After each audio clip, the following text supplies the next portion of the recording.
Hey guys, how's it going? Welcome back to the channel. For anyone that's new here, my name's OwenAlec, and on this channel I do everything drum related. That includes drum covers, tutorials, gear reviews, tips and advice just like this one. So if that sounds like something that you're interested in, then please do consider subscribing, hit the like button, all that good stuff, because it really helps the channel. Thank you very much. So today on this video, I'm going to be showing you 5 drum hacks. These are things that I've picked up over the years that have really made my life a lot easier when it comes to drumming, and these are still things that I do today. All of these hacks I'm going to show you are either free or low cost. So if you are on a budget, it's not going to break the bank. So hack number 1 is about hi-hat consistency.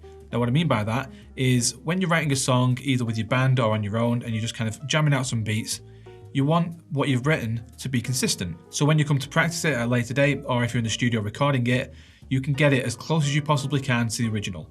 So how do you do this? So what I would do is have the hi-hats completely loose. I'd put my finger in between the cymbals, and that usually was the rough guide as to the distance that I wanted my hi-hats to be. Now obviously this is going to differ for the type of music that you're wanting to do or your style of playing. So you can either have 1 finger, 2 fingers, a thumb, or whatever it might be, but you're using that as a guide so that every time you come to the kit and you're setting up again, you can have it consistent every time. Hack number 2 is how to easily get a good sounding kick drum.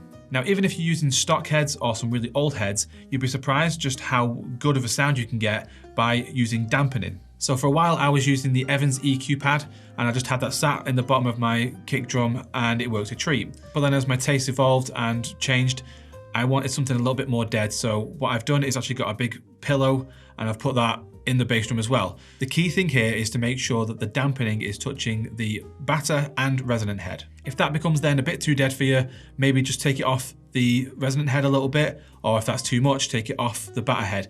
You can really move things around so that you can essentially find the sound that you're after. Hack number 3 is one I've actually mentioned on the channel before, but I really feel like this is something that a lot of people don't think of. When you're tightening up stands and things like that, sometimes you can over tighten stuff, because if you're on stage and something keeps falling, you're going to over tighten it a little bit to make sure it stays in place, and then you kind of deal with the consequences afterwards. Well, a good way of tightening things and also loosening things off is to use a pair of sticks. You get a lot more purchase and a lot more leverage on the wing nut itself, and it's a really great way of loosening or tightening things if you really need to in a pinch.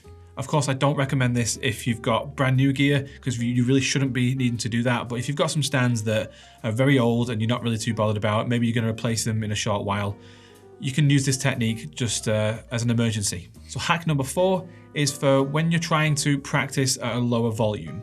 One of the things that a lot of people don't realize is that you can use the dampening that you would normally use on, say, your toms for the drum heads. You can use those on cymbals. So your drum dots, your control gels, your moon gels, anything like that, you can put those on cymbals and it will quieten them down. That way you can still play your cymbals and you can have them set up the way that you want them, and you can feel like you're actually practicing on your kit, but without all the volume. I'm sure your neighbors will thank me for that one. So hack number 5 is another kind of emergency one. The amount of times I've been in the middle of a gig and my cymbal stand or my snare stand or whatever it might be wants to start going for a walk. Now this is so annoying, especially when you're in the middle of the set. So what can you do to stop this happening? Either before the gig, or if you're in a pinch, you can do it there and then, is find an old cable, a dead cable maybe, or if you've got one that you know you're going to replace soon, you can get that and you can tie it around the stand itself and attach it to something else. This should hopefully stop it from going for a walk, and then you can essentially finish your set. That's it for this video. Thank you very much for watching. Hope you guys got something out of it. If there's anything that I've missed, please be sure to leave it in the comment sections below. Thank you again, and I will see you in the next video. Bye guys.